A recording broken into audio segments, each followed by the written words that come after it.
जब तक इमरान खान यूं करके ना I love Pakistan army and I love Pakistan establishment ये नहीं पहनता, पाकिस्तान में इज्जत बहाल नहीं होती। कि इमरान खान को देने के लिए एस्टेब्लिशमेंट के पास कुछ नहीं है। ये जो दौर है ना 3-1 साल का जो गुजरा है, इस दौर में बहुत बहुत सवाल आया है इस मुल्क के अंदर। हर अदारा हमने बर्बाद कर दिया है एक आदमी के खौफ की वजह से। Imran Khan is the most unreliable person for international establishment. अगर मुशर्रफ चला जाए वाजपेयी से मिलने के लिए और वहां जाके बैठे और खड़े होकर उसको हाथ भी मिलाए उसको, तो वो उसके साथ गुनाह माफ है, लेकिन नवाज शरीफ का गुनाह माफ नहीं हो सकते। लेकिन एक बात बताऊं आपको, इमरान खान की इस कुर्बानी ने दूसरों को ग्राउंड रियलिटी बता दी कि हमारी क्या औकात है। इमरान खान की जिंदगी में कभी कोई बीमारी नहीं हो सकती। तो इमरान खान के हाथ पे कोई किसी भी किस्म, और दूसरा इमरान खान के हाथ पे किसी किस्म की तभी मौत, एक्सीडेंटल मौत नहीं।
कौन सी किताब पढ़ी जा रही है? ये विलियम डार्लिंगपल है। असल में जब मैं सेक्रेटरी आर्काइव्स था तो ये डार्लिंगपल यहाँ से ठहरा था, तो उसने आर्काइव्स हमारा जो है ना पूरा उस पे बैठ के ये किताब लिखी थी। अच्छा, वो पढ़े हैं। वो मैं ऐसे ही देख रहा था, असल में कुछ चीजें जो है गालिब के हवाले से इसमें बड़ी मदद, तो हमारे पास गालिब के पेंशन पेपर भी पड़े हुए हैं। ओह अच्छा। तो वो उसने इसको रेफरेंस कहीं दिया था। मैं क्योंकि परसों शुरू की थी मैंने, उसकी बेटे की किताब भी आ गई है। अच्छा। तो परसों में तो गालिब का रेफरेंस है, तो इसमें जो गालिब का उसने दिया हुआ रेफरेंस, तो मुझे याद कि हमने उसको गालिब के पेपर भी दिखाए थे। The last Mughal. ये देखें, ये बादशाह जफर उसने ये मजदार सी ये है इसकी। तो LK अडवाणी जब आया ना, ये तस्वीर किले में लगी हुई है, तो इसको देख के कहता है कि देखें आखिरी जमाना था, तबाही सर पे थी और जेवर देखे मैं भी यही नोट कर रही हूँ। ज्वेलरी और जेवर देखे मरीम नवाज भी इतनी ही पहनी हुई थी पिछले दिन, बिल्कुल पहनी हुई थी। तो ये उसने अडवाणी में देखा लुक तो ये देख के आपको मरीम नवाज का याद आ गया? नहीं, आज अचानक मुझे इससे तो कल मैंने उनकी तस्वीरें भी देखा। मरीम नवाज का हर कोई पहनता है इस मुल्क में, जिसके पास पैसा है, जिसके पास पैसा है वो हर कोई पहनता है। Show off. ये मैं आप आई हैं तो मैं आपको अपनी 3 कम से कम किताबें पेश कर दूं। I'm really honored। जी मैं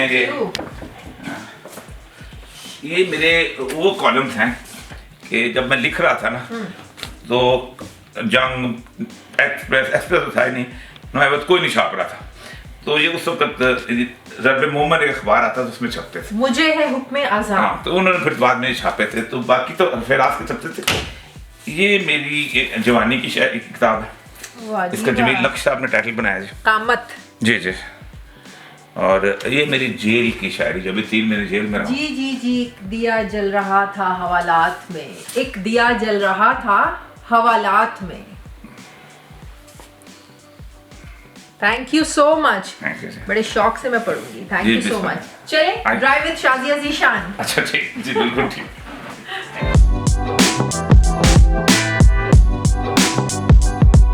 बहुत जबरदस्त जबरदस्त क्या?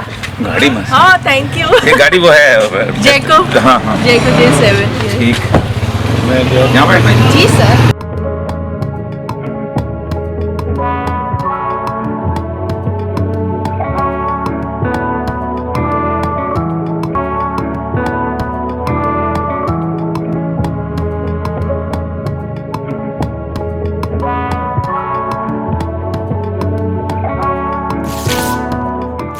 Drive with Shazia Zeeshan.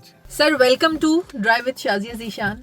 Thank you very much. आपने इसे क्या कहते हैं, ड्राइव का मौका दिया। कैसे हैं आप सर? मैं ठीक ठाक, अल्लाह का एहसान, ठीक ठाक। आप मुझे लगता है काफी अरसे से यहाँ पे इस इलाके जी में रह रहे मैं हैं। कोई 10 साल, तकरीबन 10 तो नहीं 9 साल पूरे हो गए, अच्छा। क्योंकि 10 साल पहले बनाना शुरू किया था। मतलब 17 जनवरी 2016 को मैं रिटायर हुआ हूँ। अच्छा। तो उसके बाद फिर ये प्लॉट लिया, मेरी पेंशन के पेपर्स थे वो आए, तो सारा कुछ, तो ये फिर उसके बाद बनाया। 22 अप्रैल को शुरू किया था, तो 2016 को, तो 1 फरवरी 2017 को मैं शिफ्ट हो गया था। अच्छा। 9 साल हो गए 9 तकरीबन। साल हो गए। और तब तो ये इतनी आबादी नहीं जी कुछ होगी भी नहीं, खाली था बिल्कुल, बल्कि ये दूर से नजर आता था। वहां से जब मैं आता था ना वहां इसको देखने के लिए काम कितना हो रहा है, तो दूर से पता चलता था कि इस वक्त घर इतना पहुंच गया, इतना पहुंच गया। अच्छा। जी हाँ, जी हाँ। फेज 6 बड़ी जल्दी, बड़ी जल्दी बहुत- डेवलप हुआ है। हाँ DHA में बड़ी जल्दी चीजें डेवलप हो जाती हैं। बिल्कुल बिल्कुल बिल्कुल। एक- महंगी भी जल्दी हो जाती हैं महंगी तो शायद शुरू से ही हो जाती हैं, और सेल भी, सेल भी। हाँ है ना? सर आपकी जिंदगी में जो जी। एक मुश्किल वक्त जो मैंने देखा है, उससे पहले जाहिर है मेरी आपसे उस तरीके से तो इंटरेक्शन नहीं है, क्या उससे भी ज्यादा कोई मुश्किल वक्त था जब आपको पकड़ के लेके गए और आपने एक 3 दिन 4 दिन गुजारे और फिर एक 3 महीने जेल में गुजारे? अब वो 3 दिन ज्यादा मुश्किल थे, इसलिए कि 3 दिन में मुझे नहीं पता था कि मैं कहाँ पर हूँ, और मेरे घर वालों को भी नहीं पता था कि अपना मैं कहाँ पर हूँ, और एक बड़ी तकलीफ दे की सूरत हाल थी। फिर सबसे बड़ी बात ये थी कि जिस जगह रखा गया था वो अंडरग्राउंड था, और उसमें लाइट नहीं आती थी, एक हल्का सा बल्ब था, और C8 नंबर था उसका, लिखा हुआ था हाथ से, और कोई आके बताता था, आवाज देता था कि भाई फजर का वक्त हो गया, नमाज पढ़ लो, और जोर का वक्त हो गया, नमाज पढ़ लो। इसी घर से लेके गए थे? हाँ जी, इसी घर से रात को 11:30 पौने 12 बजे। और हमने वो कोर्ट में पेश भी किया था। जो बहुत सारे के सारे जो थे वो उसके थे, लोग थे, ये जो हमारी फोर्स है, अच्छा, एलीट वाले से, एलीट फोर्स। तो वो मुझे देख के ज़ाहिर बात है मुझे पहचानते थे, मेरे साथ उन्होंने काम किया हुआ था सारा। तो वो जाते हुए ना, एक एलीट का आदमी जो था वो मेरी गाड़ी के ऊपर हाथ से किया था, तो वो हमने फिर अदालत में भी पेश किया था। अच्छा, एक कि हम नहीं ले जा रहे, ये ले जा रहे हैं। अच्छा, तो आप वो जो ऑफिसर था, कोई भी नहीं, कोई सिपाही जो था ना, कोई भी सिपाही था, जो ठीक है, 50-60 लोग आए थे ना, तो एक जाते जाते उसने कहा मैं बता दूं कि अपना ये कौन ले जा रहा है, हमारा कोई कसूर नहीं, क्योंकि आगे जाके ना मेरी कस्टडी तब्दील भी हुई थी, क्योंकि मैं तो ब्लाइंड फोल्ड था, तो किसी और को दे दी थी फिर आगे, तो उसके उधर, तो फिर मैं अदालत में पेश किया था, मेरे जो पीछे वो कला ने पेश किया था कि जनाब वो खुद लिख के गया है। और उसके अंदर फिर तस्वीर वगैरह ले ली थी? हाँ, CCTV तो बाहर सारे चल, अगरचे के उठा के ले गए थे, लेकिन बाहर से बाकी घरों के CCTV आ गए थे बहुत ज्यादा। अच्छा, तो बतौर सबूत पेश किए थे। अच्छा, तो फिर उसने कहा, मितालिया नीलम लेडी जज जो थी, तो इन्होंने कहा था कि ये जो रेंजर्स के लोग हैं, या तो फिर ये 60-70 दे दो ताकि इन पे केस चलाएं अगवा का, या फिर बदला। तो फिर मुझे वो रिहा कर दिया। 3 दिन कैसे गुजरे आपके वहाँ पे? मुझे तो एहसास इसलिए नहीं हुआ कि जाते हुए मेरी तबीयत ऐसा हुआ था कि मैं बहुत कम खाता हूँ रात को, तो मैं कहीं आ रहा था रिकॉर्डिंग से। अच्छा। तो एक रास्ते में गुलबर्ग की मेन बुलवार्ड में एक साहब ने कहा, मैं अभी खोला है अपना होटल, अच्छा तो मैं बारबेक्यू कुछ खिलाना चाहता, मैं कुछ ज्यादा खा गया, तो मुझी तबीयत वैसे ही खराब सी हो रही थी। अच्छा। तो मैंने उन्हें कहा कि मुझे पानी वानी तो दें थोड़ा समय, तो इतने में एक डॉक्टर से आ गया, उसने मुझे एक इंजेक्शन इंट्रावेनस लगाया, अच्छा। एक वो दिया, एक गोली दी, हालांकि मैं हार्ट का मरीज भी नहीं था। हाँ। तो उसके बाद मुझे बस गुनगुदगी सी तारी हुई। उसके बाद जब आपको पकड़ के लेके गए, आपको इंजेक्शन लगाया? हाँ, तो बस उसके बाद तो गुनगुदगी सी है तारी। उसके बाद गुनगुदगी के कुछ- दौरान में एक दफा उठा के जैसे कहते हो ब्रीफिंग के लिए कि तुम क्या क्यों मतलब जो होता है जिस किस्म की उनकी पूछ पर कसूर क्या बताया गया आपका? कोई नहीं, मुझे मेरा कसूर मतलब फॉर एग्जांपल आप एक जानी को क्यों सपोर्ट करते हो? आप जैसे शरीफ आदमी एक जानी को, मैंने कहा मैंने सारी जिंदगी गुजारे हैं लोग, आप मुझे कसम देके कह सकते हैं कि जितने भी वज़राए आज़म आए हैं, जब सदर आए हैं, जब बाकी लोग हैं, उन्होंने कभी किसी ने जना नहीं किया, अल्लाह उसके बंदे का। इस तरह की जो होती हैं उल्टी सीधी बातें जो है। लेकिन वो 3 दिन में आपकी मेमोरी उतनी क्या है शफाफ नहीं है जिस तरह आप कह रहे हैं कि आप बीच के हिस्से मुझे कुछ नहीं याद है, लेकिन मुझे ये इतना है कि मैं जब वापस आया था तो ये मेरे दोनों बाजू जो है ना, ये बाजू जो थे इनके अंदर मैं जब एक्सरे करवाया था ना एमआरआई वगैरह, तो इसके बीच में कैप्सूल होता है, तो वो कैप्सूल जो था ना वो फटे हुए थे। वो बड़ी बाद में फिर बड़ी मुश्किलों से उसको मैंने जब होश आई तो पेन होना शुरू हुई? पेन थी यहाँ पेन आखिरी दफा जब मुझे लेके गए ना, तो उस वक्त मुझे पेन का एहसास था, लेकिन मुझे नहीं पता कि क्या हुआ बाद में दरमियान में। इमरान रियाज कहता है कि मैंने कुछ आपकी आवाजें वगैरह सुनी थी, लेकिन मुझे नहीं, मुझे नहीं पता। उसने कहीं कहा है, मैंने सुना भी है, लेकिन मुझे नहीं याद अच्छी तरह।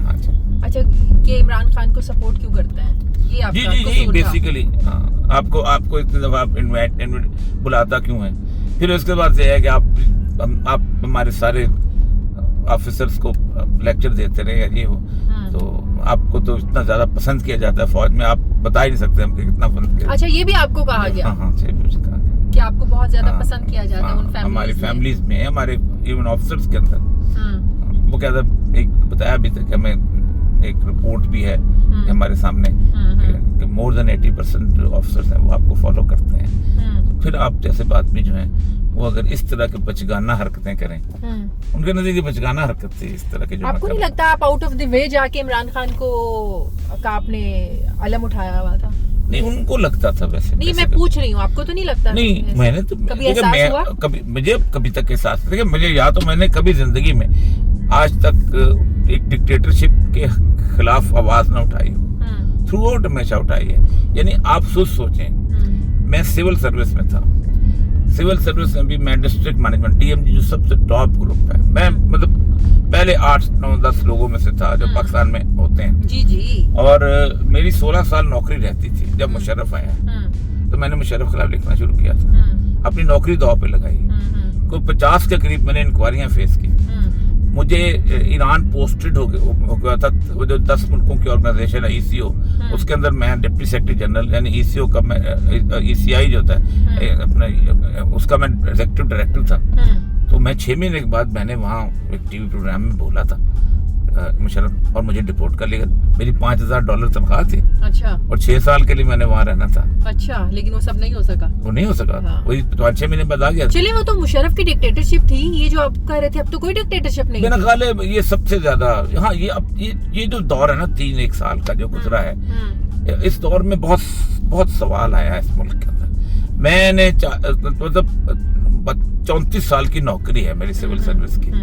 5 साल मैंने यूनिवर्सिटी में पढ़ाया है, उससे पहले मैं यूनिवर्सिटी में पढ़ता रहा हूँ, पॉलिटिक्स में उस वक्त भी था, शुरू दिन से था। मैं नहीं समझता कि गुज़श्ता कोई मेरे होश के जो 50 साल हैं उनमें से इन 3 सालों से ज्यादा जवाल हर अदारा हमने बर्बाद कर दिया है। इमरान खान के जाने के बाद एक आदमी के खौफ की वजह से, जाने की बात नहीं, खौफ है उसका और कुछ नहीं।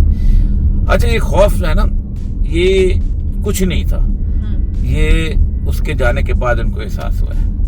इनको अंदाजा ही नहीं था कि इमरान खान इतना बड़ा जिन बन के साबित होगा उनके लिए। अगर उसको, हाँ, कि पकड़ने के बाद और ज्यादा क्योंकि पकड़ने से पहले कम से कम 50 रिपोर्टें मैंने खुद अपनी आंखों से पढ़ी। मैं सिविल सर्विस में था। हमें रिपोर्टें कि ये शख्स जो है ये अब डिक्लाइन पे है, अब इसके काम खत्म हो गया है, अब इसको नया बंदा को ढूंढा जाए। जब इमरान खान वजीर आजम था आखिरी उसके देख था कि डिक्लाइन पे जा रहा है, बस तो उसको कुछ संभालने वाले थे, कुछ नहीं संभालने, ये उसकी कैफियत थी। लेकिन जिस दिन उन्होंने इस शख्स को यहाँ से नौकरी से उतारा है, प्राइम मिनिस्टरशिप से, उसके बाद क्राफ ऐसे होता कि जैसे एकदम होता है ना, एकदम सीढ़ी आती है ना उसके अंदर, लूडो के अंदर, ऐसे लूडो के अंदर पूरे 99 पे जा पहुंचा। उतारने की वजह समझ नहीं आई है कोई आज तक आपको?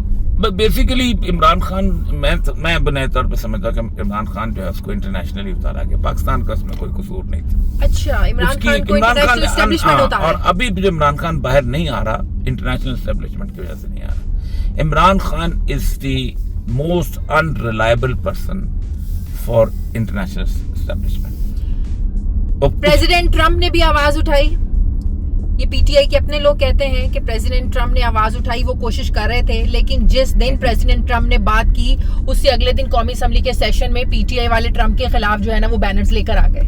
ठीक है वो, और फिर सऊदी एमबीएस बड़े नाराज थे, वो जहाज वाली कहानी आपको पता होगी, वो बगिंग डिवाइस थी, तब कुछ ऐसी चीजें हुई, एमबीएस को नाराज किया। तो इंटरनेशनल एस्टेब्लिशमेंट को इनकी अपनी करतूतों ने खिलाफ किया। मैं पीटीआई वालों से पहले दिन से कहता आ रहा था कि अमेरिकन सीआईए के पेपर्स उठा लें, राइट फ्रॉम 1950 से लेके जो आए हैं अब तक, आप जितनी मेहनत कर रहे हैं ना अमेरिकन को शीशे में उतारने में, कभी नहीं आएंगे। अमेरिकन कभी भी पाकिस्तान की फौज के अलावा किसी और के साथ डील कर ही नहीं सकते, ना करेंगे। अच्छा, उनकी जो ये सारा कुछ ह्यूमन राइट्स हैं, सारा कुछ है, ये सारे का सारा दिखावा है। सही है। जो कियानी की माइक मुलन के साथ मीटिंग है, जो उसने उसके साथ डिस्कस किया था बहुत जबरदस्त तरीके से, जो स्टीव कोल की किताब में है, उसने कहा तुम जो मर्जी करते रहो, हम दुनिया में नहीं दिखाएंगे कि हम तुम्हारे हक में हैं, लेकिन तुम्हें एक्सटेंशन दिलवाएंगे, उसने खुद कहा। और फिर उसने ओबामा की मीटिंग करवाई है कियानी के साथ, एक ऑरेंज रूम में अंदर बैठ के, तो वो नहीं करेंगे। और जो एक हमारे आर्मी चीफ की विजिट थी, उसने सब कुछ बदल दिया ना। और जो विजिट पहले से प्लान होती हैं, ये कोई एक दिन नहीं बन जाते, महीनों पहले प्लान होती तो ये जो है ना, हम वहाँ कांग्रेस में ये बोल रहे हैं, हम ये कर लेंगे। मैंने उनसे कहा था, मैंने कहा तुमने जो अमेरिका से तवक्कुआत वाबस्ता की है, ये बिल्कुल दुनिया में अमेरिका कभी ऐसे नहीं करता। फिर इमरान खान को बोला था, इंसानों को पीटीआई वालों को, इमरान खान को बहुत हद तक अंदाजा भी हो चुका हुआ था। मेरा ख्याल है कि इमरान खान की मर्जी के खिलाफ वहाँ चल रहे होंगे, क्योंकि उसको इस बात का अंदाजा हो चुका हुआ था कि वो अमेरिकन की या इन सारी इंटरनेशनल एस्टेब्लिशमेंट की उसके हिसाब से वो आउट है। एक बात बताएं आप, इमरान खान की क्या गलतियां थी कि इमरान खान इंटरनेशनल एस्टेब्लिशमेंट के मुताबिक चल नहीं सके? नहीं चल सकता ना, उसकी वजह फॉलो नहीं करो। उसकी एक बुनियादी वजह है, क्या मतलब उसकी बुनियादी वजह, मतलब 4 बंदों की मीटिंग हुई है। नंबर 1 मोहम्मद बिन सलमान, बाजवा, फैज और इमरान खान। और किस बात पे? इब्राहिम अकॉर्ड के ऊपर, जिसके ऊपर ओनली पर्सन जिसने कहा था कि मैं इसका हिस्सा नहीं बनूंगा, इमरान खान था। ठीक, फिर इमरान खान जो था, आज आप इधर से उधर होते थे, इमरान खान जो था उस वक्त आपको याद होगा, महातिर मोहम्मद और ये उसके साथ उसको जाने की कोशिश की थी। आज पाकिस्तान की फौज का कोई बंदा चला जाए तो आप ऐसा करेंगे? आप वो चला जाएगा। इमरान खान को माफ नहीं किया जा सकता। यही चीज जो है, अगर मुशर्रफ चला जाए वाजपेयी से मिलने के लिए और वहां जाके बैठे और खड़े होकर उसको हाथ भी मिलाए उसको, तो वो उसके साथ गुनाह माफ है, लेकिन नवाज शरीफ का गुनाह माफ नहीं हो सकते। तो इमरान खान का मसला था कि इमरान खान ये समझने लग गया था कि पाकिस्तान में वो पाकिस्तान का इलेक्टेड रिप्रेजेंटेटिव है और उसको समझना भी चाहिए था। ठीक, लेकिन उसको अंदाजा नहीं था कि ग्राउंड रियलिटी किस किस्म की है और क्या होती है। लेकिन एक बात बताऊं आपको, इमरान खान की इस कुर्बानी ने दूसरों को ग्राउंड रियलिटी बता दी कि हमारी क्या औकात है। अब पाकिस्तान के अंदर जब तक इमरान खान यूं करके ना, I love Pakistan army and I love Pakistan establishment, ये नहीं पहनता, पाकिस्तान में इज्जत बहाल नहीं होती। तो कहते हैं पाकिस्तानी फौज के साथ, पब्लिक के सामने, अंदर जेल में तो सब कुछ पाके क्या वो कह भी देगा अगर आपको उसको मौका दिया जाए। मतलब है पाकिस्तान में इस वक्त आपके लिए अपना मोराल वापस लाना पार्टियों के लिए भी, एस्टेब्लिशमेंट बहुत मुश्किल हो चुका हुआ है, क्योंकि हमने इनके साथ जिंदगी गुजारी है। मैं बलूचिस्तान के अंदर मैंने 24 साल गुजारे हैं, वो जो कि इंतहाई जबरदस्त किस्म का ऐसा इलाका था जहाँ बहुत ज्यादा इंसर्जेंसी होती थी। उसके बावजूद भी लोग थोड़ा बहुत किसी न किसी हद तक उनका एक ताल्लुक रहता था। अब बहुत, अब देख ना तिरा ऑपरेशन हुआ है अभी कुछ, जी जी। सोहेल अफरीदी के खिलाफ लोगों को जाना चाहिए था ना। लोगों ने सोहेल अफरीदी से कोई गिला नहीं किया। बिल्कुल, लोगों को पता है कौन करा। ये जो आई है ना अवेयरनेस, ये बड़ी खौफनाक है, ये नहीं आनी चाहिए। तो आप ये कह रहे हैं कि इमरान खान के साथ पाकिस्तान में जो कुछ हुआ, हुकूमत गिराई गई, उसको हटवाया गया, या आज इमरान खान जेल में है तो ये इंटरनेशनल एस्टेब्लिशमेंट ने सब कुछ करवाया है? जी, मैं तो बड़ा कन्विंस्ड हूँ। अच्छा, आप इसलिए कि पाकिस्तान के अंदर रजीम चेंज होता ही नहीं इंटरनेशनल एस्टेब्लिशमेंट के बगैर, और ये 1952 से चला आ रहा है। जब लियाकत अली खान को लेके आए थे, जब अब तो पेपर्स आ गए सारे कुछ के कैसे हमने पाकिस्तान में जो इवन याया खान का जो इख्तियार की तब्दीली है, भुट्टो को जिस वक्त वहां से बुलाया गया, भुट्टो अमेरिका में था उस वक्त, तो ये तो रियाउल हक को जैसे मरवाया गया, अब तो मानने को तैयार है सारे के सारे। तो पाकिस्तान में वो ना अपनी मर्जी की हुकूमत चाहते हैं। मुझे एक बात बताएं, तो इसका मतलब तो ये हुआ ना, कहते हैं ना मुंडे नू राजी करो तो पहले सस नू राजी कर। नहीं, पहले तो इसका मतलब है बाहर आपको पहले राजी करना है, तो इमरान खान बाहर के एस्टेब्लिशमेंट को कैसे राजी करे? वो राजी मेरा ख्याल है इमरान खान को ये मशवरा देना नहीं चाहिए। मैं भी होऊंगा तो मशवरा दूंगा। इमरान खान की उम्र इस वक्त 75 साल तो होगी। जी जी। हर बंदे की जिंदगी में आइडियल होता है, तो उसने क्या बनना है, ठीक है। इमरान खान की जिंदगी में उसने जो कोई बंदा अचीव कर सकता है वो कर चुका है। यस।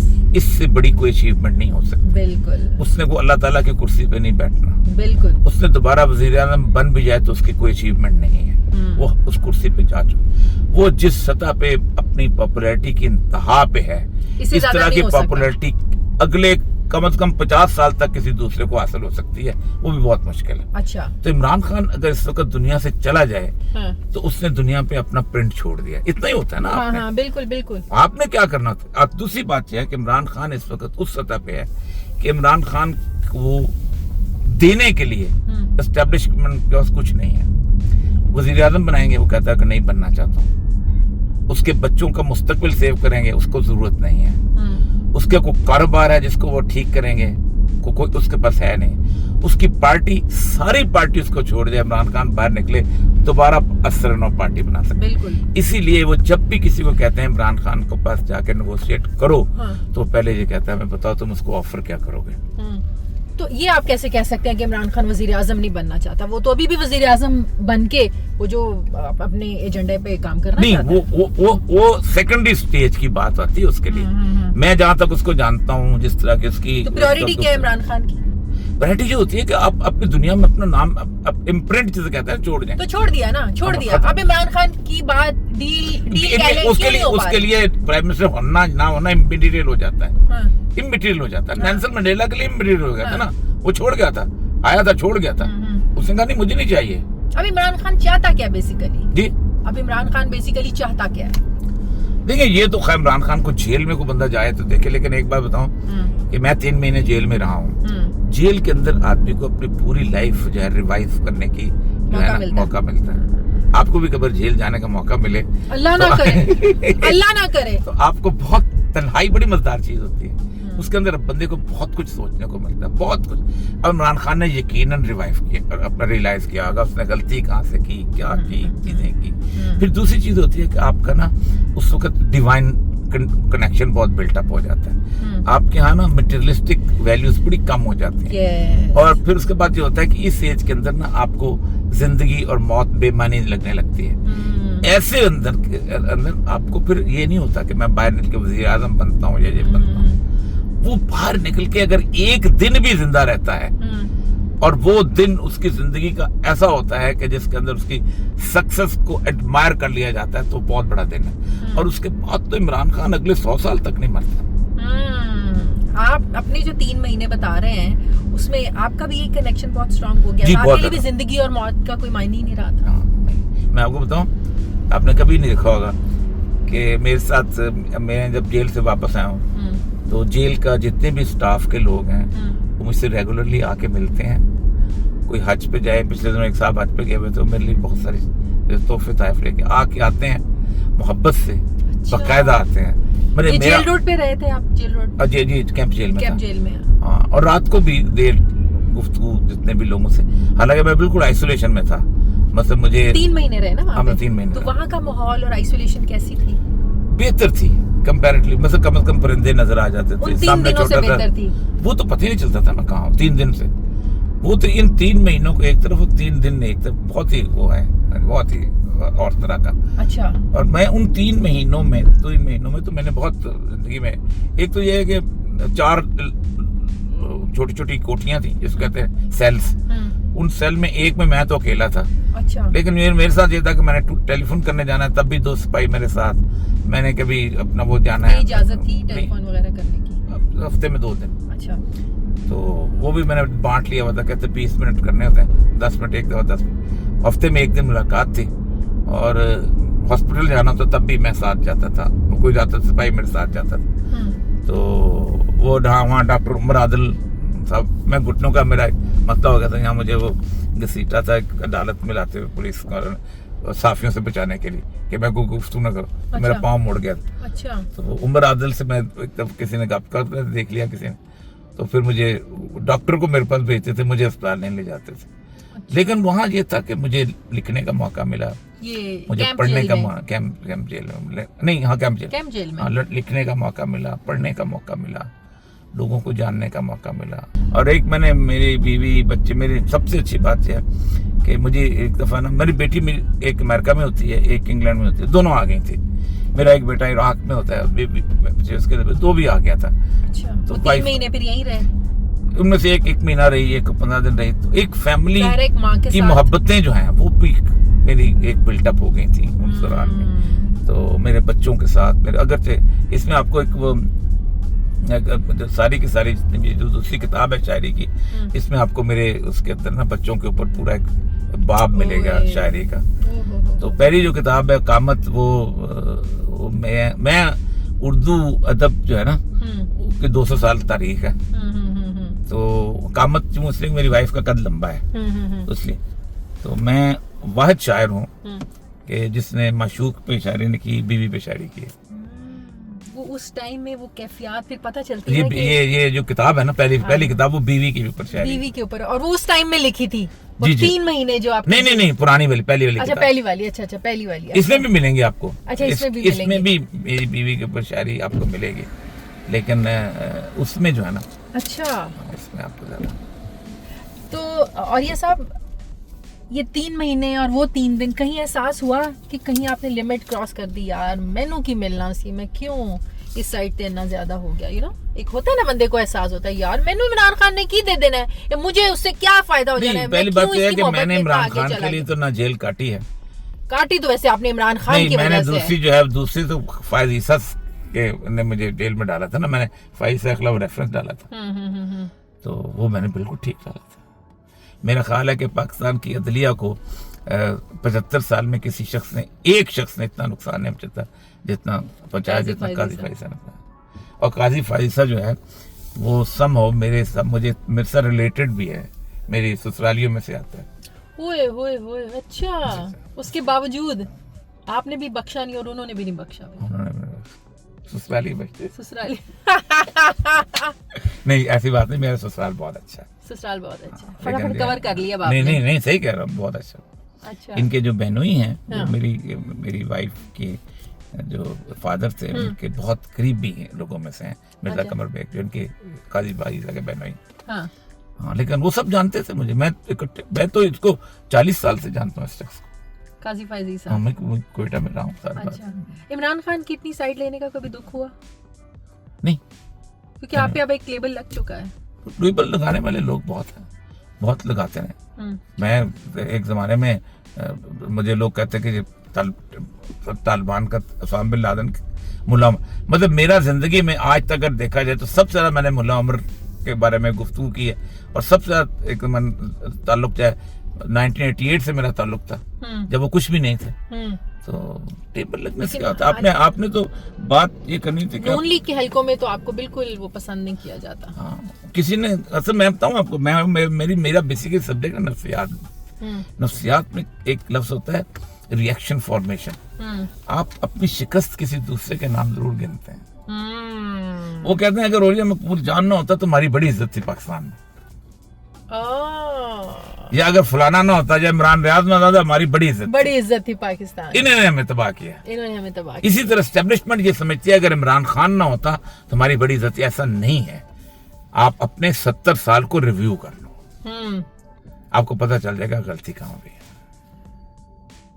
लेकिन आपको ये भी पता होगा कि इमरान खान से गलतियां कहाँ कहाँ हुई हैं। बहुत ज्यादा।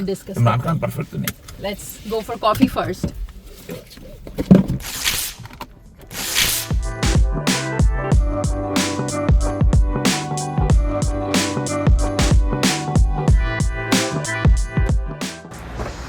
सर आप क्या लेंगे, कौन सी कॉफी लेंगे? सिंपल, मुझे वो कैपेचिनो। सामलिन क्या हाल चाल? कैपेचिनो एक मुझे कैपेचिनो। हाँ। रेगुलर। इसके अलावा सर आप कोई सैंडविच कुछ लेंगे? नहीं, कुछ नहीं। कुछ नहीं? उधर पड़े हुए sandwich if you really want. नहीं, नथिंग? ठीक, it's alright. Cappuccino. Cappuccino. Take लो करेंगे ना? नहीं, नहीं, डाइनिंग। आए बैठे। यस। Card cash? कार्ड। आ जा sir. Thank you. Thank you. यहाँ पर वहाँ वही बैठ जाए ना नदीम। तो आपके सब बच्चे बाहर होते हैं? जी, बच्चे मेरी एक बेटी जो है she is in Edinburgh. Edinburgh. हाँ, वो उसने यहाँ से किया हुआ था NCA से अपना फैशन डिज़ाइनिंग में इसका, और वो क्या होता है कि जो इंटीरियर डिज़ाइनिंग। अच्छा अच्छा अच्छा। बट वहाँ पर है, वो का बेटा है। एक दूसरी मेरी बेटी है US में है, वो उसका मियाँ जो है वो है क्या होता है जो डाटा इंटरप्रेटर, और she is masters from Columbia University, वो साइकोलॉजिस्ट है। ओह और वो जबरदस्त। वहाँ पर क्लिनिक वो करती है। अच्छा, और बेटा? वो आजकल यहाँ है। तो बेटा जो है वो होता है इराक में। अच्छा। इराक में है, he is head of British American tobacco company, cigarette बेचता है। लेकिन चूंकि अच्छा। इराक है फॉरेनर्स के लिए फैमिली स्टेशन नहीं है, तो वो भी फॉरेनर है वहाँ। तो उसके बच्चे जो हैं वो दुबई में होते हैं। अच्छा, बच्चे दुबई में होते वहीं हैं? पढ़ते वहीं तो तीनों बच्चे बाहर और आप और आपकी वाइफ यहाँ पे, अब और दोनों बच्चों का आना जाना लगा रहता है? लगा रहता है।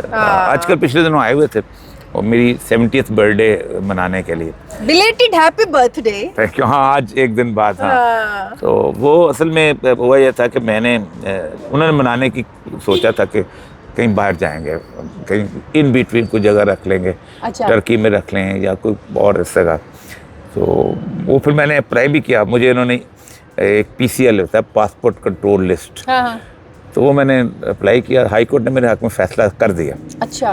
तो वो मैंने उसको कहा, अपना पासपोर्ट के जो हेड है, उसने कहा आप ऐसा करें, जो अदालत में जिसमें केस चल रहा है ना उससे पूछ लें। अच्छा। तो मैंने अदालत में अप्लाई किया, अदालत ने मुझे अलाउ कर दिया क्या बाहर जा सकते हैं? अच्छा। लेकिन फिर उन्होंने एक टेम्पररी लिस्ट होती है जो 15 दिन के लिए डालते हैं। हाँ, फिर उसमें डाल दिया? मैंने सुना था कि डाल दिया। अच्छा, फिर आप टर्की नहीं गए फिर आप? नहीं, कहीं नहीं। फिर हम कराची चले गए। अच्छा, फिर आप कराची चले गए। वहाँ कराची में साहिल समुंदर, हमने कहा ये दरिया समुंदर की लहरें जो है ना, ये यकीनन हमें खुद ही टर्की ले जाएंगी। टर्की ले जाएंगे। हाँ। अच्छा, तो आपका नाम अभी ECL से निकला नहीं है? अदालत के हिसाब से निकल चुका हुआ है। तो ये कैसे निकले? देखिए, ECL में नाम डाला ही नहीं जा सकता without the approval of the cabinet. लेकिन पाकिस्तान एक ऐसा मुल्क है कि जिसके अंदर अदालत का फैसला हो, पार्लियामेंट का फैसला हो या किसी कानून का फैसला, उसके लिए रास्ते निकाले जाते हैं कि उसको हम कैसे फ्लाउट कर सकते हैं। और ये बड़ी, मैं आपको बताऊं कि जिस दिन मैंने नौकरी ज्वाइन की थी 18 अक्टूबर 1984 को, उस दिन से ही अदालत के जो फैसलों को फ्लाउट करने का मुझे अंदाज़ा था, होते हैं, बड़े छोटे लेवल पे होते हैं। मतलब कोई खातून आई, उसने पुलिस वाले को दिया कि मेरे बेटे की ये पर्ची है, वो पर्ची पकड़ के फाड़ दी। फाड़ के तो अदालत ने बुलाया कि तुमने तो पर्ची मुखलसी फाड़ दी उसकी, तो कहाँ है? उन्होंने कहा अल्लाह की कसम, मुझे औरत मुझे मिली नहीं। उन्होंने फिर दोबारा उसको ऑर्डर किया, वो 2 दिन उसकी बंदे की खाल उधेड़ दी उन्होंने थाने के अंदर। उसके बाद उसको रिहा कर। इस तरह के छोटे छोटे हरकतें होती थी। लेकिन ये आम आदमी, गरीब आदमी, रेडी वाला, मजदूर, इस तरह के। मुझे एक बात बताएं, नून लीग में भी आपके ताल्लुकात तो होंगे? मैंने काम किया है, मुझे पता है। मैंने 8 साल शहबाज शरीफ की वजारत आला के दौरान I एज know. सेक्रेटरी रहा हूँ I know. और सेक्रेटरी और बल्कि उनका मैं सेक्रेटरी इन्फॉर्मेशन रहा हूँ पंजाब जी गवर्नमेंट जी का। जी जी। तो मेरे तो तो पुराना आप कह रहे हैं ना कि कैबिनेट की मर्जी के बगैर, तो उधर कहीं आपने ये डिस्कशन या ये बात करने की कोशिश नहीं की कि मेरा नाम ईसीएल से निकलवाया जाए? ताल्लुकात नहीं कैसे मैंने हैं? कभी नहीं किया, कभी कैसे शहबाज मैंने शरीफ कभी साहब से कैसे ताल्लुकात है ठीक है। शहबाज साहब से? अच्छे मेरे में तो कोई ना बुरे ना अच्छे, कभी भी नहीं, ऐसी बात नहीं है। वो ये तो नहीं कहते कि हमारे हाथ में कुछ नहीं है? ये उस वक्त भी वो कहते थे कि हमारे हाथ में कब कुछ नहीं। कहते थे? शुरू दिन से कहते चलेगा। जब से आपको पकड़ा है नहीं उससे पहले मैं 1985 से जानता हूँ। कि हमारे हाथ में कुछ नहीं है, तो इस सारे टेन्योर में जो कुछ देखिए नवाज शरीफ की जो एंट्री है ना, वो बुनियादी तौर पर एक ऐसी एंट्री है कि जो एक सुहागन की एंट्री होती है कि जिसको बताया जाता है कि बेटी अब इस घर से तुम्हारी मैयत ही उतरेगी, उसके बगैर नहीं आना। ये जो दोबारा एंट्री हुई है, नहीं, शुरू दिन की एंट्री, वो बीच में लड़ लड़ा के आती है, माँ फिर भेज देती है कि नहीं जाओ।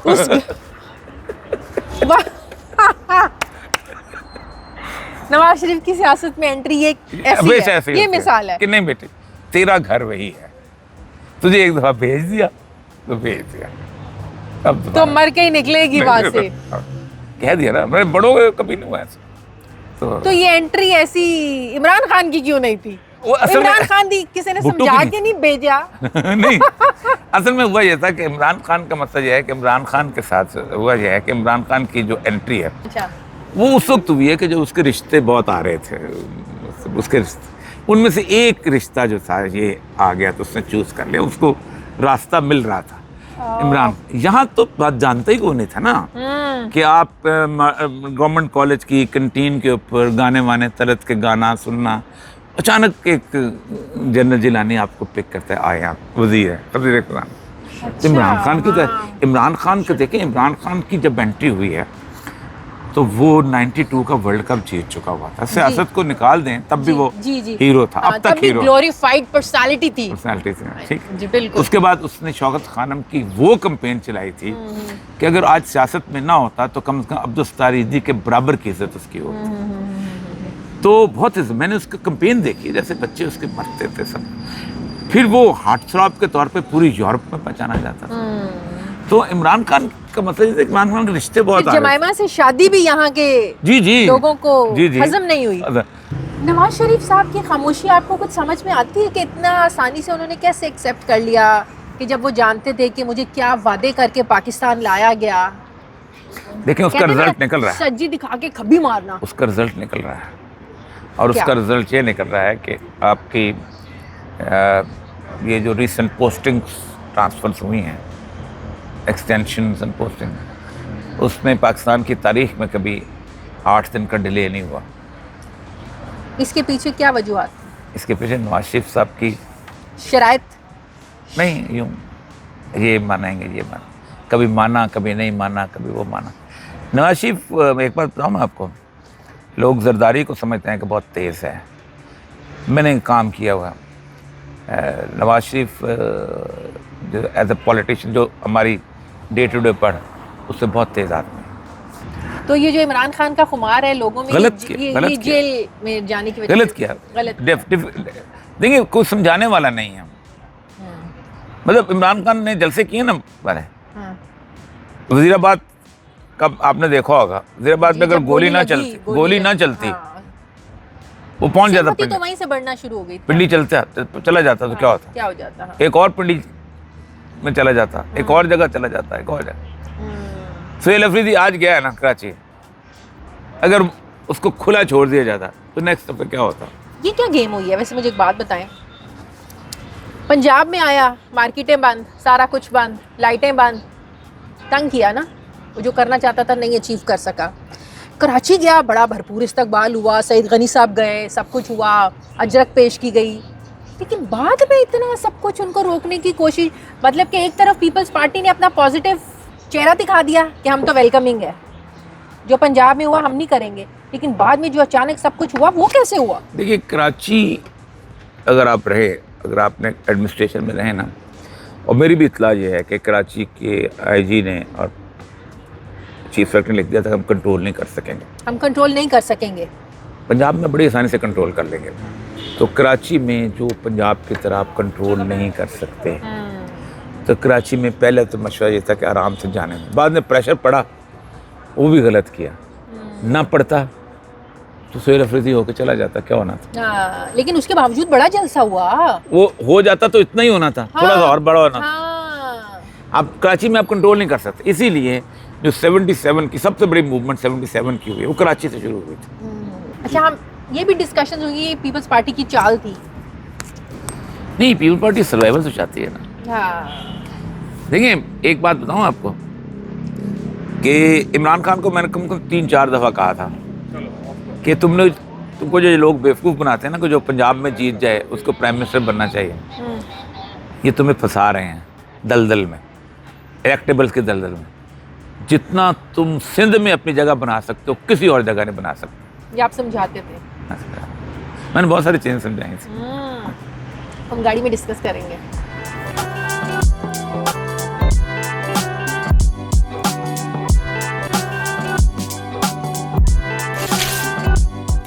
सर, जब 3 महीनों के बाद आप घर आए तो सबसे पहला काम क्या किया आपने आके घर पे? घर में तो एक तो खैर दरवाजे पे मेरी बीवी मुझे रिसीव कर रही थी। उसको गले मिलना सबसे पहला काम तो यही था। उसके बाद पूरी रुदात सुनाई। मेरे ख्याल वो मिलने आती थी तो एक मैंने वादा किया था बच्चों से भी, बीवी से, कि ना आप मुझे बाहर की बात सुनाएंगे और ना आपको मैं अंदर की बात सुनाऊंगा मुलाकात के वक्त। ये आपने कब वादा जब किया? मैं वहाँ जब मिलने आते थे, क्योंकि मैं नहीं सुनना चाहता था वो जो गालिब का है ना कि अपना कफस में मुझसे रू दादे चमन कहते न डर, हमदम गिरी थी जिस पे कल बिजली वो मेरा आशियाँ क्यों।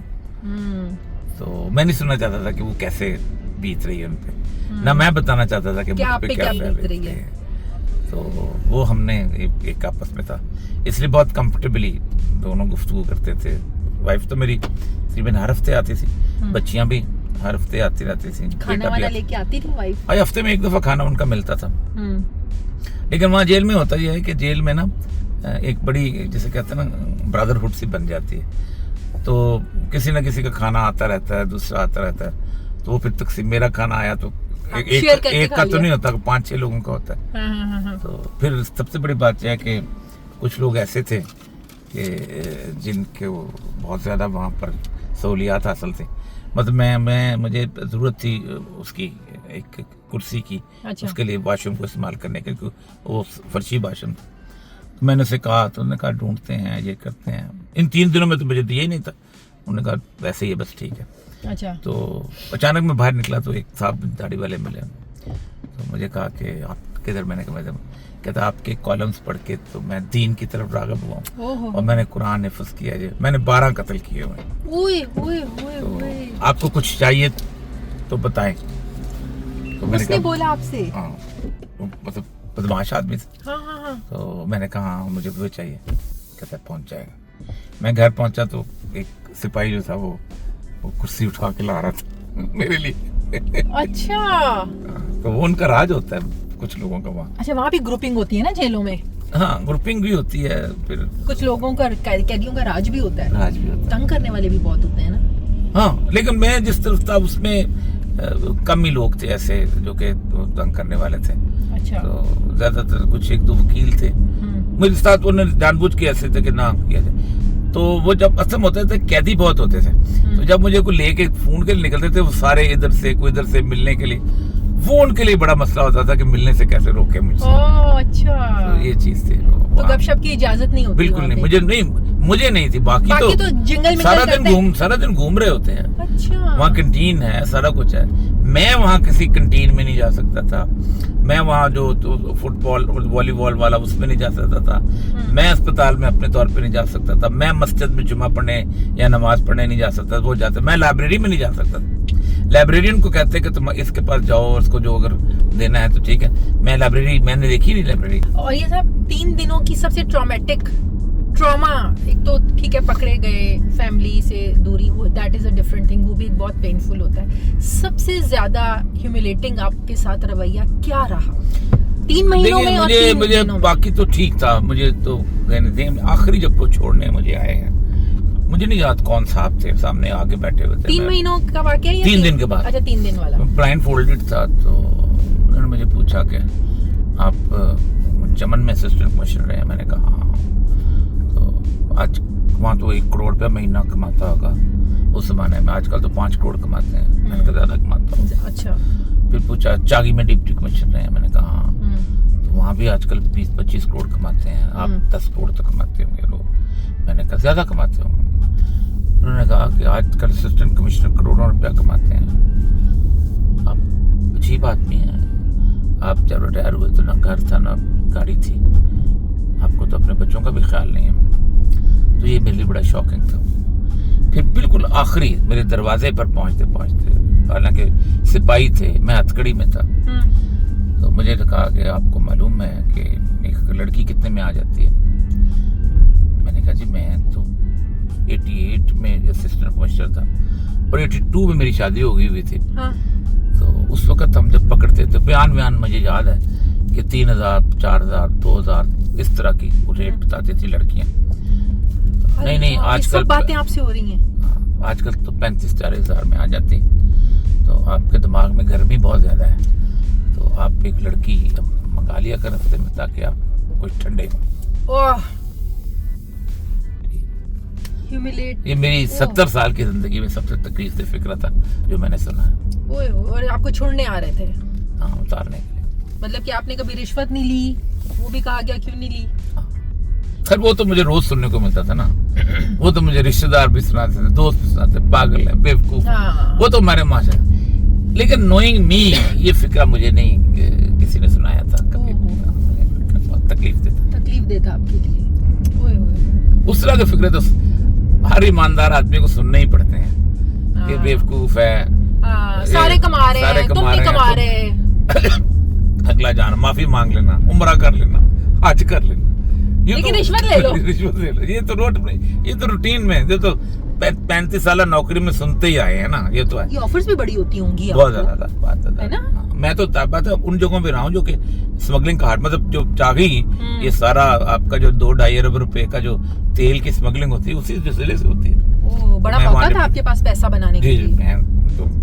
मैं आपको बताऊं, जब मैंने डिप्टी कमिश्नरी मेरी खत्म हुई है तो मैं घर बनाने गया, तो मेरे पास ना एक 8 मरले का प्लॉट था कोयटा में, तो वो मैं खरीदा।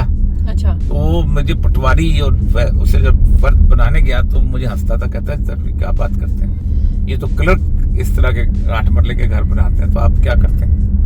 तो वो मुझे हंसता था, लेकिन मैंने घर बनाया वहाँ। 8 मरले का ही बनाया? हाँ, 8 मरले, वो भी बड़े मुख्तलिफ थे। मुझे कुछ 6 साल लगे थे घर बनाने में। यानी वो सीमेंट आ रहा है, ईरान से आ रहा था, वो लिया, खरीदा, फलां लिया, बन गया, लेकिन उसमें रहा भी मैं। तो उसको बेच के बताया जाता था कि आपका जो स्ट्रेचर है वो 2 किनार के घर वाला है। ज्यादा का है। मैं जब यहाँ उसको बेच के, जब मैंने यानी लाहौर में घर खरीदा है, तो वो वॉल्टन की एक गली में था। अच्छा, जब आप कोयटा से इधर आए? हाँ, मैंने बेचा था, वो 30-31 लाख का बिका। अच्छा। 30-35 लाख का मेरे ख्याल। तो उसमें 8 मरले से ज्यादा घर लाहौर में भी नहीं मिलता था, वो भी वॉल्टन की एक गली के अंदर। लेकिन आर्या साहब, आज आपका ज़मीर मुतमईन है कि कल को अल्लाह को आप जब अल्लाह के सामने पेश होंगे। ओह यस, इवन मैं औलाद के सामने। हाँ। मैं आपको बताऊं, मेरी औलाद मेरी इज्जत करती है इस बात के ऊपर कि मैंने उनको रिज़्क़ हराम नहीं खिलाया। और माशाल्लाह कामयाब, सेटल्ड आपके बच्चे, माशाल्लाह सब सेटल्ड हैं। 3 चीजें मैंने जिंदगी में नहीं की कभी भी। एक तो ये था कि मैंने कोई सरकारी प्लॉट नहीं लिया, हालांकि हर बंदा लेता है। Never ever. आपने नहीं लिया? मेरे किसी बच्चे ने कोई सरकारी स्कॉलरशिप नहीं लिया जाने के लिए, जो अक्सर सिविल सर्विस के लोग जो हैं वो अक्सर उसके अंदर वो लेते हैं। और तीसरी बात यह है कि मैंने किसी तौर पर भी कोई ऐसी पोस्टिंग जो कि सरकार की उसके ऊपर होती है, फॉरेन पोस्टिंग जो कि वो नहीं ली मैंने किसी तौर पर भी। जिसकी एक पोस्टिंग थी वो बकायदा एग्जाम दे के मैंने ECO की थी, फॉरेन पोस्टिंग वो ली थी। नाउ यू आर सेटिस्फाइड कि अल्लाह ताला ने हालांकि दो लोगों ने दो इस्लामाबाद के और पता नहीं कहाँ के प्लॉट हैं वो बनाए। अच्छा, मुझे ये बताएं कि आपको आपने एनालिसिस तो जाहिर है हुआ होगा, 3 साल जो इमरान खान ने हुकूमत की है, इमरान खान की सबसे बड़ी गलतियां क्या थी? देखें, इमरान खान की वही गलतियां थी जो हर शख्स के अंदर होती हैं जो अपने आप को बहुत पसंद करता है। इमरान खान को अपने आप से बहुत मोहब्बत है, वो खुद पसंद है इंसान, बहुत ज़्यादा। और ऐसा शख्स जो है वो अपनी गलती को बड़ी मुश्किल से रियलाइज, लगता यही है कि अल्लाह ने जो उसको जेल में भेजा है उसकी एक बुनियादी वजह यह है कि तुम्हें रियलाइज कराए कि तुमने गलतियां क्या की। इन द बिगिनिंग, जब वो शुरू में हम कभी हफीजुल नियाज़ी के साथ घर जाते थे तो मैं ऐसे कहता था कि खान साहब आप देखें, बात सुने, आप ना पटवारी को जानते हैं, ना थानेदार को जानते हैं, ना किसी और को। आपको एक सेक्शन अफसर भी ऐसे घुमाएगा और कुछ थोड़ा सा सीख लें। नहीं, ऊपर जब बंदा ऐसा होगा ना तो सब ठीक हो जाता है। मैंने कहा गलत बात। आप क्रिकेट टीम समझते हैं, क्रिकेट टीम में अगर कोई एक आदमी जो है ना वो अगर कैच ड्रॉप करता है तो कप्तान उसके सामने जाके वहां खड़ा हो जाता है स्लिप में। लेकिन आप वजीर आला पंजाब नहीं बन सकते, आप वजीर आजम हो। और वही हुआ। आप अंदाजा करें कि इस सारे सिनेरियो के अंदर बार बार मुझे इमरान खान साहब ने जब हलफ उठाया है तो उन्होंने मुझे फोन किया। अच्छा, हलफ नहीं उठाया था अभी। अच्छा, वो जो आखिरी उनकी थी ना, वो जो तकरीर की थी उन्होंने बनी गाला से, उसके बाद हलफ उठाया था। हाँ। तो मुझे फोन किया को 7 बजे के करीब, ये 2018 में। 2018 जी जी। कि साहब आप से मैं मुलाकात करना चाहता हूँ तो आप आ जाए। सर आपको गर्मी लग रही है, एसी चला? हाँ चला लें। लग रही है, अगर आपको गर्मी लग रही है। हाँ, हल्की सी, हल्का वो पसीना आ रहा है। जी जी जी जी, ठीक हो गया। अच्छा, तो वो मैंने फोन नहीं उठाया तो थोड़ी देर पर फवाद चौधरी का फोन आ गया कि वो खान साहब आपसे बात करना चाह रहे हैं। अच्छा, तो मैंने कहा ठीक है। तो वो फेस टाइम होता है कोई उसमें फोन पे। जी जी जी जी जी। तो फोन आया था तो मैंने फेस टाइम पे मिलाया तो बोले सब कब आ जाएंगे। तो मैंने कहा मुझे बता दें मैं कब। तो उनको रात 11 बज चुके हुए थे। अच्छा, मैंने कहा मैं चलता हूँ थोड़ी देर में, सुबह ये हल्फ उठाने से पहले। हल्फ उठाने, अच्छा, तो मैं सुबह पहुंच जाऊंगा। तो मैंने तैयारी व्यारी कर ली कि सुबह फजर के बाद निकलूंगा। तो कोई 1:30 बजे के करीब ओन चौधरी का मुझे फोन आया। अच्छा, कि वो खान साहब कहते हैं कि मैं खुद ही बताऊंगा कि आपने कब आना है। अच्छा, तो मुझे उस दिन अंदाजा हो गया था कि खान साहब को घेरे में ले लिया। अच्छा, तो फिर और मैं फोन 3 साल नहीं मिला उनसे। ओए ओए, और जिसने मैंने फोन फिर- किया था वो भी घेरे में था।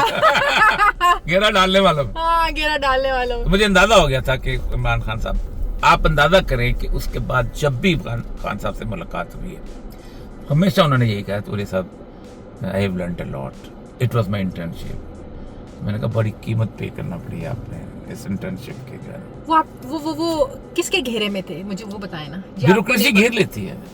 ब्यूरोक्रेसी खुशामद बड़ी मजेदार चीज होती है। इकबाल की एक नज़र मकड़ा और मक्खी ऊपर नहीं चाहिए। हाँ, मकड़ा और मक्खी। वो मकड़ा जो है ना, एक मक्खी जो है उसको कहता है कि मैंने घर बनाया है और ये और, तो लेकिन वो नहीं उसके जाल में आते। तो अचानक कहता है कि तुम्हारी आंखें तो मैंने ऐसे हीरे दुनिया में नहीं देखे जैसे मक्खी की आंखें, और ये तुम ये और क्या। वो अचानक चलती है, उसके आ जाती है तो जाल होता है, दरबत से फंस जाती है। तो खान साहब को भी ब्यूरोक्रेसी ने फंसा लिया था, और कुछ उसके ये जो उसके एडवाइजर थे एस्टेब्लिशमेंट के, तो वो हुआ है। वो हलफ बर्दारी हालांकि मुझे पे नहीं जा मैं सके। बड़ी उनकी करता हूँ, मतलब इमरान खान मैं शायद शायद किसी और के साथ नहीं ऐसा हो कि जिसको वो ओरिया साहब कहते हैं, मुझे अपने कभी उनके निकाले ना।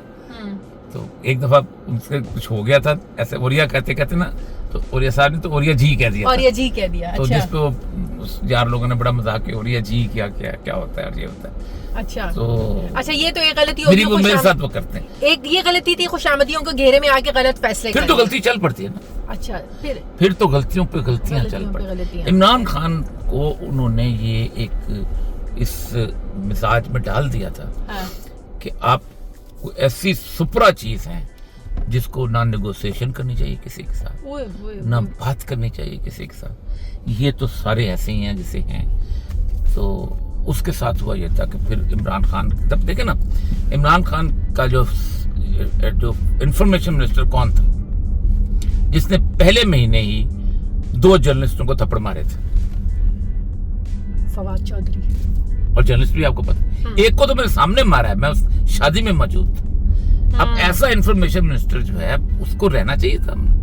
लेकिन वो एक मुबशिर लुकमान साहब को मारा था और एक समी इब्राहिम साहब को। समी इब्राहिम साहब, मैं उसको फैसलाबाद में शादी में था। जी जी, मैं भी उस शादी में थी। तो मैं भी मेरे सामने ही हुआ। मेरे सामने वो बैठे हुए थे, बेचारे सामने उठ के गए तो थप्पड़ की आवाज आई। जी जी, मेरे सामने हुआ सब कुछ। बिल्कुल बिल्कुल।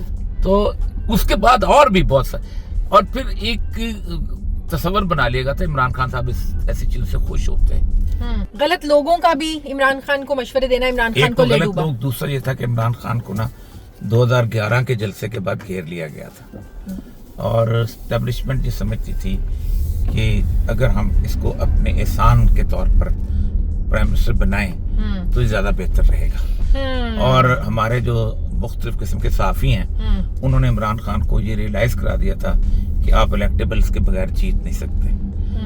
और इमरान खान ने ये एडमिट किया मेरे सामने कि मेरी सबसे बड़ी गलती ये थी इलेक्टेबल्स को लेके आना, कि मैंने 2018 का जो सेपरेट मैंडेट तस्लीम किया। बहुत बड़ी गलती थी इमरान खान की। अगर इमरान खान उस ना होता, अपोजिशन में चला जाता, मैं आपको एक बात बताऊं, इमरान खान सीख जाता बहुत कुछ।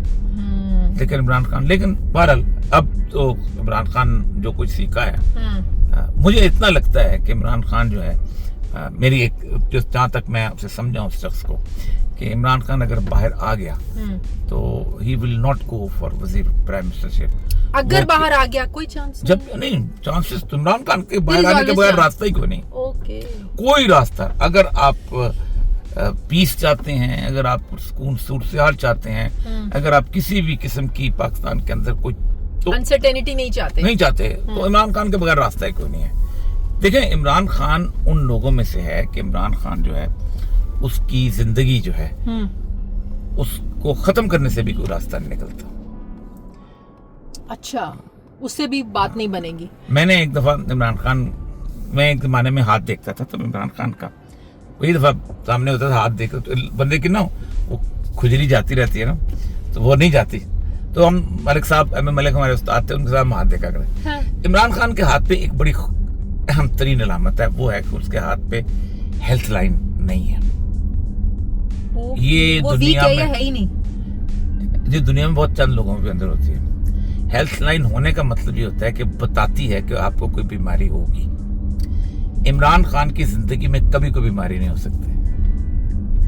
अच्छा, ये आपने इमरान खान का हाथ देखा है? हाँ, उसके हाथ पे, हाँ, बहुत दफा, मेरे को प्रिंट भी है उसका। तो इमरान खान के हाथ पे कोई किसी भी किस्म, और दूसरा इमरान खान के हाथ पे किसी किस्म की तभी मौत, एक्सीडेंटल मौत नहीं, तभी मौत है। तभी मौत है। हाँ, उस दिन से मुझे अंदाजा हो गया था दो चीजों का। एक तो हाथ की लाइन ये होती है, लाइन उसकी ये वाली हेल्थ लाइन। अच्छा, ये हर हाथ पे होती है। मैं अपनी देखना शुरू हर हाथ पे, किसी का किडनी का मसला होगा वो बताएगी हाथ के ये है, थोड़ा ठीक हो जाओ, ये वार्निंग है। अच्छा, बॉडी अलग तरफ से जो आती है, यहाँ आंख का है, हार्ट का मसला। जिसके हाथ पे हेल्थ लाइन नहीं है, इसका मतलब है उसे जिंदगी में कभी कोई बीमारी नहीं, कोई सेहत का मसला नहीं होगा। तो इसलिए जो लोग कहते हैं इमरान खान बीमार हो गया, तो मुझे होता था कि नहीं, ये गलत हो नहीं सकता। अच्छा, इम्पॉसिबिलिटीज में से। और दूसरा उनकी गलती, एक कमजोर सीएम को भी लगाना थी, बुज़दार साहब को। जी, ये भी बड़ी गलती थी ना इमरान खान की।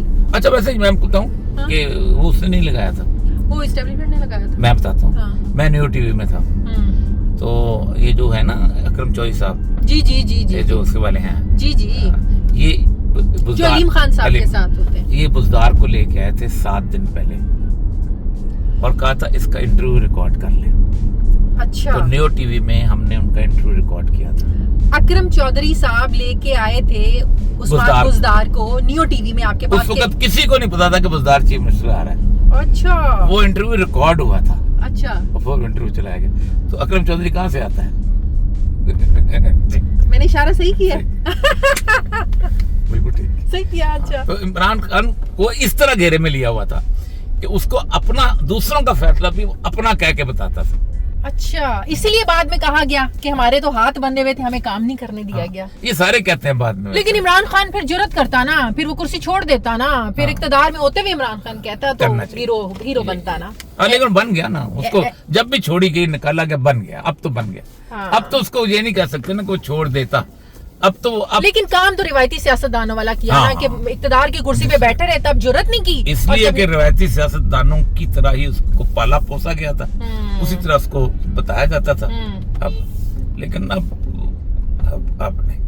अब या तो आप कोशिश करें देखिए होता क्या है ऐसे लीडर्स का, हम्म, ऐसे लीडर की लेगेसी जो है ना वो मरती नहीं है। हम्म, बेटा ना हो तो कोई और झंडा उठा लेता है, हम्म। कोई ना कोई और झंडा उठा लेता है। और दूसरी बात ये कि ऐसे लीडर की लेगेसी में जो उसके मुखालिफ होते हैं उनके खिलाफ नफरत खत्म नहीं होती। तो उससे मेरा तो मशवरा यही है कि अगर नफरत खत्म करनी है और अगर उसकी लेगेसी को किसी वक्त में खत्म ना भी करें तो थोड़ा सा कम करना है तो उसको लेकर टेस्ट ऑफ द टाइम में डाल दें। ये आप किसको मशवरा दे रहे हैं? जो भी चाहता है कि उसने इस मुल्क के अंदर आइंदा रहना है, किसी अदारे ने रहना है, किसी अपना सियासतदान ने रहना है, किसी सियासी पार्टी ने रहना है। ये ज़ियाउल हक ने भुट्टो को सियासतदानों के कहने के ऊपर मारा था। वली खान ने कहा था कब्र एक है और मुर्दे दो हैं। और ज़ियाउल हक ने वली खान की बात को माना। वली खान का अपना वेंडेटा था उसके पीछे, क्योंकि उसने उसको जेल में डाला था और सारा कुछ किया था और सारा कुछ। ज़ियाउल हक अगर भुट्टो को वैसे ही जैसे जुनेजो ने बेनजीर को ट्रीट किया वो करता रहता तो शायद इतना बड़ा मसला ना होता। भुट्टो के खिलाफ उस वक्त जितनी नफरत थी जिसको ज़ियाउल हक ने कैच किया था, भुट्टो एक बहुत बड़ा खतरा नहीं बन सकता था। हमें खतरे बड़े बड़े बना के बताए जाते हैं और हम गलत फैसला कर लेते हैं। बिल्कुल सही। इमरान खान के बच्चे कह रहे हैं आना है, उनकी कोशिश भी है, ख्वाहिश भी है, उनको आने नहीं दिया जा रहा है या वो खुद नहीं इनिशिएटिव ले रहे? देखिए वक्त आता है तो चीजें फैसला कर लेती हैं कि चीजें क्या होती हैं। आप मुझे बताइए कि राजीव गांधी जो था वो पायलट था, वो उसने एक इटालियन औरत से शादी की थी, बड़ा खुश था। अगर संजय का हादसा ना होता और वो वहां ना मरता और फिर उसके बाद इंदिरा गांधी ना कत्ल होती तो राजीव आ सकता था? नहीं हो सकता। तो ये चीजें ऐसी होती हैं।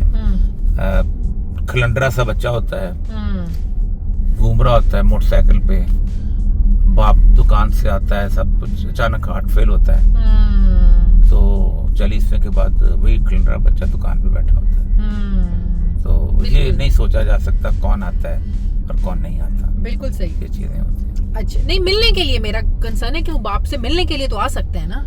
मेरा ख्याल है शायद वो उनको उनकी माँ बहुत प्रोटेक्टिव है, बहुत ज्यादा, हर माँ होती है। और जो पाकिस्तान में हो रहा है और जो पाकिस्तान की सूरत हाल है शायद वो इस वक्त ना आए।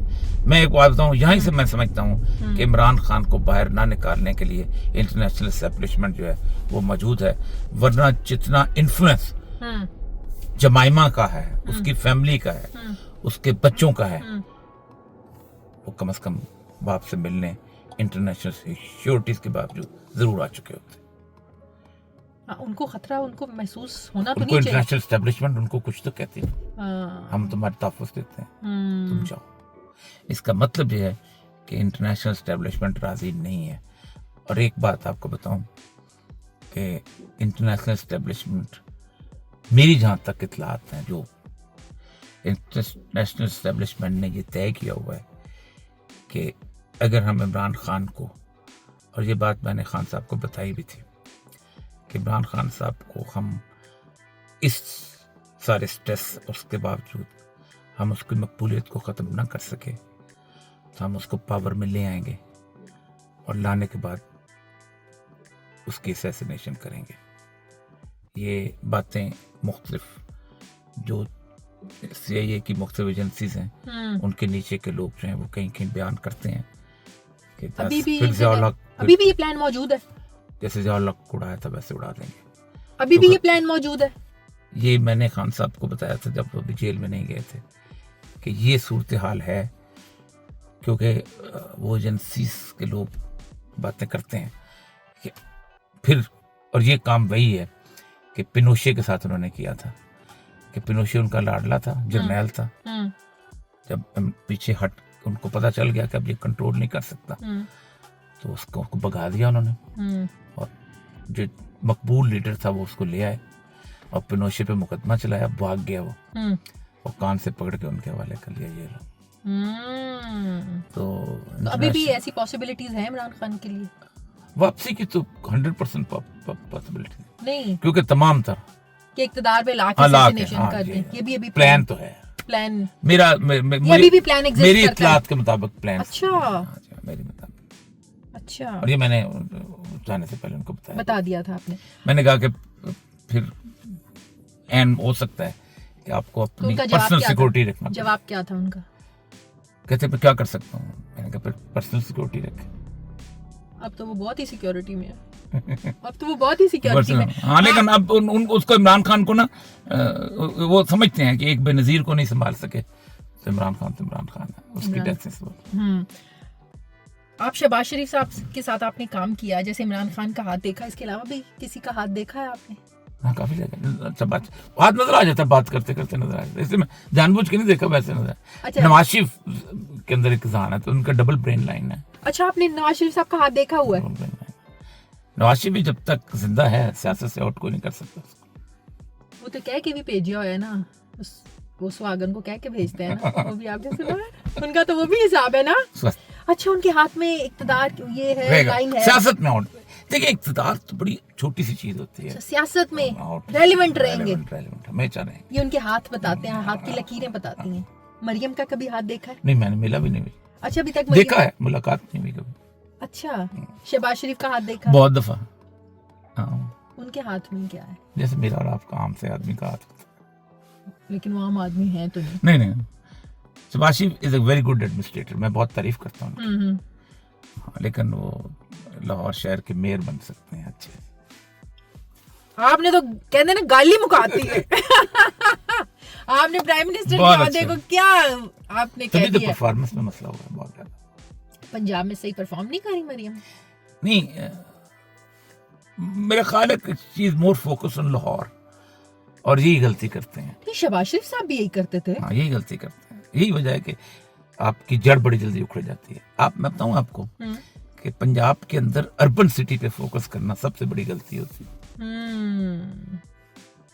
पंजाब में जो बड़े बड़े लोग थे ना, दौलताना वगैरह, ये रूरल फोकस लोग थे।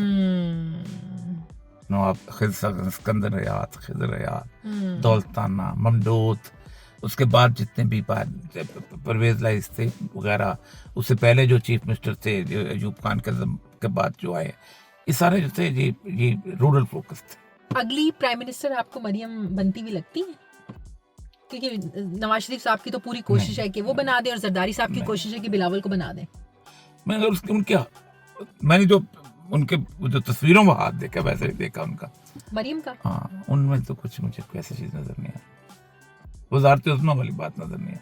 क्या पता करीब आके आपको हाथ दिखाएं तो आपको वो लकीर नजर आ ही जाए। नहीं जाना चाहता तो वो करीब आके अगर हाथ दिखाएं। हाँ नहीं कोई ऐसी। अच्छा कोई लकीर नहीं। और बिलावल? नहीं मेरे ख्याल उसके भी नहीं। मैंने हाथ तो देखा लेकिन बिलावल के क्रेडेंशियल्स नहीं नजर आते हाथ में। पीपल्स पार्टी अब सिंध से बाहर नहीं निकल सकती सारी उम्र। अच्छा बिलावल भी आपको next people party throughout people party की फुटेज खत्म हो चुकी है। अच्छा। ना केपीके में है, ना बलूचिस्तान में है, पंजाब में भी नहीं है, वो सिंध से बाहर नहीं। केपीके अब सिंध संभाल ले ना तो ये बड़ा मुआवजा होगा पीपल पार्टी के लिए। तो इसका मतलब अभी शहबाज शरीफ साहब के साथ ही चलेगा मामला। भुट्टो जो है ना अब यही है कि वो जैसे शाह महमूद कुरैशी कहता है ना कि ये बहाउद्दीन ज़करिया का मज़ार हमारा है। हाँ। ऐसे ही पीपल पार्टी वाले कहा करेंगे ये भुट्टो का मज़ार हमारा है। भुट्टो का मज़ार हमारा है। बस इतनी सी कहानी रहेगी। नून लीग छाई रहेगी। नवाज शरीफ तक है। नवाज शरीफ तक है।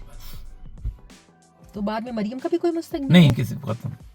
अल्लाह। Nawaz Sharif is the last. देखिए हर बंदे के नसीब में चीजें होती हैं कुछ। नवाज शरीफ के नसीब में हैं और नवाज शरीफ के नसीब में नजर आती हैं। तो नून लीग भी नवाज शरीफ नून जो है ना उसमें से नून निकल गया तो नून खत्म है। शहबाज शरीफ भी नहीं बिल्कुल नहीं। नवाज शरीफ मैं सेक्रेटरी इंफॉर्मेशन था तो होता ये था कि नवाज शरीफ का जलसा जो था उसमें अगर कोई 50,000 लोग आते थे ना तो शहबाज शरीफ के जलसे में कोई 1,000-1,200 आते थे और उनको बड़ा अजीब लगता था। Huge difference. बहुत बड़ा अजीब भी बड़ा लगता होगा। और अक्सर वो गिला भी करते थे कि सारा कुछ मैं करता हूँ, जेल रोड मैंने बनाई, सब कुछ मेरी वजह से। तो ये Maryam Nawaz is a good, जलसा मियां साहब दा क्यों बड़ा हो जाता हाँ, but Maryam is a Maryam crowd puller है, मरियम है ना?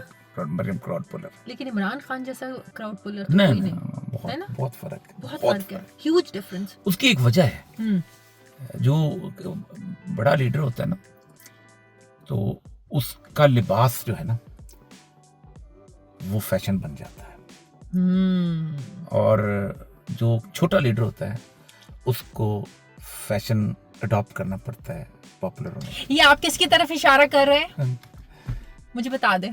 समझ भुट्टो ने कफ खोले थे ना और शलवार कमीज पहनी थी ना, तो लोगों ने कफ खोलने शुरू कर दिए थे। सेम एज इमरान खान, उसको किसी भी बड़े जैसे कहते हैं परवानी के या उसकी जरूरत नहीं होती। ये फर्क होता है।